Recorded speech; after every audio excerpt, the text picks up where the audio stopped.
So let's get into the meat and bones of this video. So I've bought this brand before and was impressed. And I actually bought this shoe when it first came out, but I got it in like half a size too big. And when it comes to sort of brands like this, if it's too big, it's not good. Just because with a brand like TOPO, where you've got this really good foot shape where it's nice and wide, you sort of want to work with half a size up / true to size, especially if you're wide. But if you go like a 10.5, which I did on this, that was just too big. But if I get a 10.5 in Hoka, that's absolutely fine. That's like perfect, just because obviously it's narrow up that far end. Whereas these, where they have the wide fit, you want to be closer to your actual size, because obviously they've accommodated, especially in this area here, for your toes to not be so squished. So this feels like the mix of the Mountain Racer and the Ultra Venture, and it's actually a really good combination. It's not too cushioned, but it's also not too firm, and actually I feel like they've got the balance of this shoe really, really right. It's a great all-day, everyday trainer, but also this is definitely something I'm going to try at a 50-mile event that I have in a couple of weeks. I'll have one of my go-tos, the Alta Mesa or my Fate 4, in the drop bag, good to go. But I'm going to put this through the ringer on a 50-miler and see how we get on. Now, one of the best things about this brand is they make very durable trainers. They make trainers that are sort of built to last. And that's something you can sort of feel with the shoe. They're not overpriced, which is good. And you just feel like they're a well-built shoe. Even when I feel the upper's really nice and sort of like, it's like netted mesh. It's almost like a matrix, but it's not a matrix. And yeah, it's just very nice. The tongue's really good. You know, it's not too thin. It's not too short. It's like a perfect tongue. The laces are good. And yeah, it's just a good all-round shoe. I feel like you could race in this, but it could be an everyday trainer. Did a long run on the weekend, and it felt great. 3 hours, felt absolutely fine. No issues at all, which is really, really good. Because usually that's where I can sort of feel if there's a little bit of an issue with the shoe. So they've got it just right for me. This is probably a shoe that I will sort of favour. High stack, as you can see it's there, like so. And obviously high stack at the forefoot. A relatively low drop.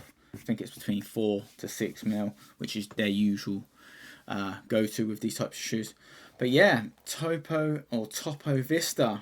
Sorry it's so dark, really. I've got it in all black. It's not ideal, but oh, there you go. A 5 mil drop. I will put the stats in the video, by the way. Oh, sorry, in the comments, just for people to see. But yeah, 5 mil drop. That's a good drop for me.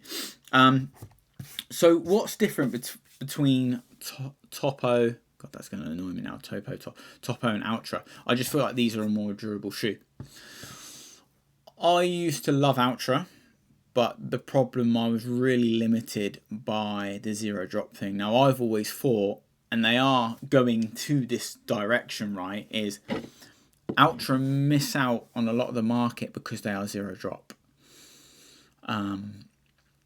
For a lot of people, they just don't want to take the time to adapt to that. But also, you know, when you are going zero drop and you're running and you're doing a lot of hilly work, you are going to put, you know, more stress on your Achilles to some degree. And we need to understand that.